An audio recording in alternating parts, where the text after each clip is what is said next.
It has been said that people are moved to action out of fear or out of love. Pero paano kung yung fear is something that does not push you to make an action but rather stops you from making one? I mentioned about psychological safety in my post last Monday. Let's talk about that because I think that's important not only in organizations, but it's an atmosphere that we should feel in our families and in our personal relationships as well. I am Chek Sai. Thank you for joining me here and joining me today. This is our Forward Friday. Let's start.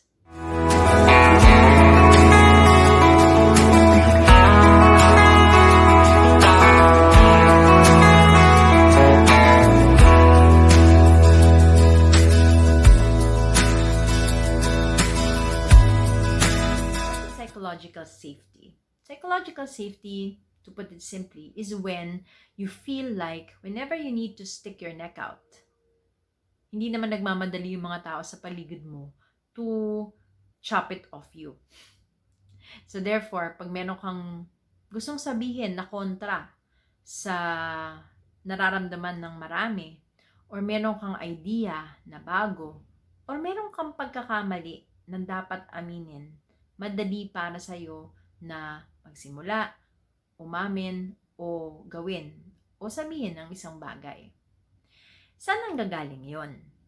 Dapat ba nanggagaling yun sa environment lang? Or dapat ba ikaw, malakas ka, na you can provide psychological safety on your own? Dun sa intrinsic na psychological safety, sana all, sana lahat kaya yon, no? Yung hindi mo iniisip kung anong iisipin ng ibang tao. You will not be stopped or you will not feel limited because naniniwala ka ng sobra-sobra sa lahat ng gusto mong gawin. Sobrang 100% sure ka, hindi papalpak yan. Or kahit pumalpak yan, wala kang pakialam. Basta sumubo ka. Pero hindi ganun eh. Hindi laging lahat ng tao ganun. Marami tayong insecurity, that's one. Maraming pagkakataon na pwede tayong magkamali. That's another. Or minsan kailangan talaga natin ng support ng ibang tao because we feel that we cannot do it alone. So therefore, kung ano yung magagawa natin para gawing psychologically safe ang isang environment, lalo-lalo na yung mga environment kung nasaan tayo, like families, organizations, friendships, personal, intimate relationships, gawin natin. Kasi sa totoo, we also benefit from it. So, paano tayo makaka-nurture ng psychologically safe na environment? Let's cite some instances when sobrang importante ang psychological safety and let's see what we can do about it. First of all, in situations where meron kang gustong subukan na bago. In a psychologically safe environment, people know na subok lang yon. Therefore, pwedeng it will work, pwedeng it will not work. Pero malinaw sa lahat ng tao na dapat suportahan nila yung idea na yon. Words like, bahala ka, ikaw nakaisip niyan. Or, sabi ko na sa'yo dapat hindi mo sinimulan yan. Yan ang mga salita ng mga tao inside an environment where it's not psychologically safe. You will always feel na ayoko simulan to kasi sa huli sisisihin ako pag pumalpak. So, anong kabaligtaran nun? In psychologically safe environments, people say, sige, subukan mo. Tingnan natin kung anong mangyayari. Kung meron mang kailangan ka, you can approach us. Or kung dumating ka doon sa punto na palagay mo mali na yung nangyayari or it's not really working, then let's try to adjust. So people are supportive and are open to the fact na pwedeng hindi mag-work yung gusto mong subukan. Pero susuportahan nila yung pagsubok mo, yung pag-start mo. And you know that you have their support along the way. Next, sa mga pagkakataon na meron kang gustong tanggihan, yung hindi mo, yung nahihirapan kang magsabi. Pag naramdaman mo na nahihirapan kang magsabi sa pagtanggi o pagkontra sa mga ideas ng mga tao, yan. That's another sign na hindi psychologically safe yung environment na ginagalawan mo. Because you're walking on eggshells. Ayaw mong masaktan yung feeling ng ibang tao o ayaw mo kumontra sa mga tao o hindi ka makatanggi dahil kailangan mong gawin ng mga bagay-bagay. For people in organizations or in families, meron kasing authority dyan talaga. Like mga magulang, mga boss, etc. What can we do if we are in that role? We should be able to tell people na this is what we want to happen, but what do you think about it? Is that something that you are open to do? Make it consultative so that people know that they can contribute to the final action or for the final remedy kung ano man yung kailangan gawin. Kung ikaw naman yung nasa kabilang side, na ikaw yung kailangan tumanggi at hindi ka tinatanong kung dapat bang gawin yon or hindi, then you should have the courage to say no and why, or say no and present an alternative.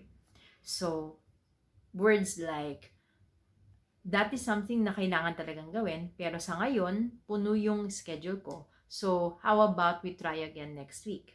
Or, how about we ask ate or kuya or a colleague to do it, and let's see if they have more time than me. Or pwede mo rin naman sabihin na, pwede kong gawin yan, pero pag ginawa ko yan, mawawalan ako ng oras para dito, which is something that I find important to do. How about I finish this first, and if I have the time to do whatever it is that you need, then I can start on it. But let's check again another time. Sa totoo, kapag meron ka talagang valid reason, it should be easy for you to do. Pero, again, minsan merong feeling na hindi ka pwedeng tumanggi. In psychologically safe environments, pwedeng tumanggi. Because people will ask you kung kaya mo yon gawin at this time. Or gusto mo ba siyang gawin? Or meron ka bang mas naiisip na mas magandang paraan para gawin yon or mangyari ang isang bagay. Next, kailan pa? Kapag meron kang gustong amining pagkakamali. In psychologically safe environments, mas madali na umamin. Why? Because people are open to the fact that people make mistakes. The more important thing is, I know what happened. Mas importante na you were honest with me rather than everything is smooth sailing at lahat ay tama ang desisyon. So therefore, in those environments na supportive at open to mistakes, it's easier na umamin. Things are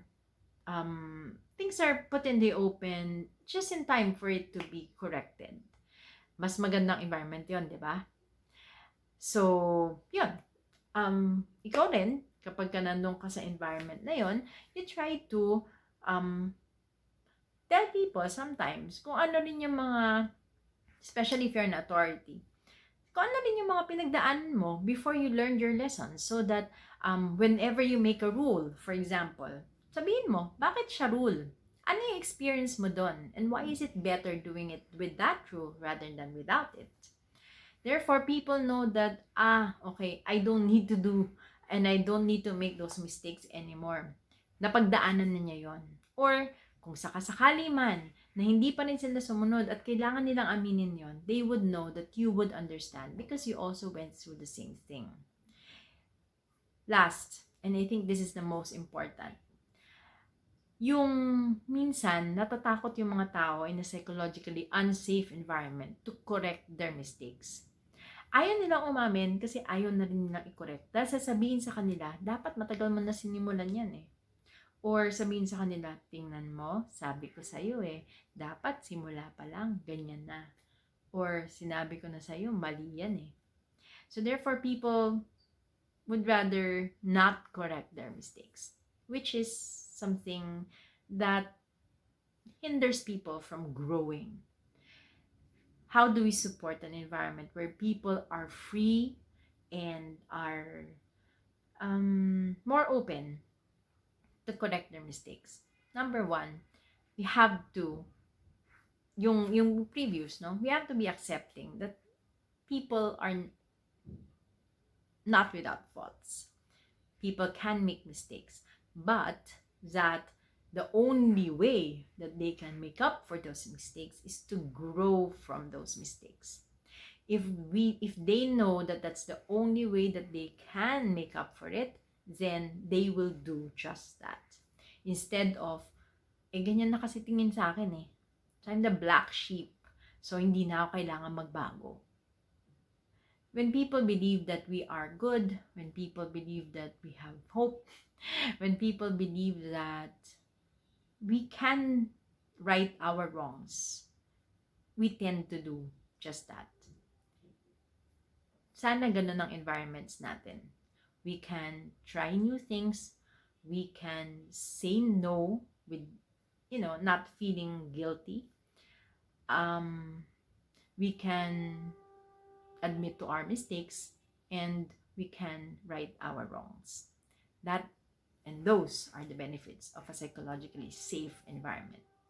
Minsan, kailangan ng skill para makapagsalita o makagawa ng mga ganon. Minsan, it's just mere understanding that people needs our support, people and things can go wrong, or people can make mistakes.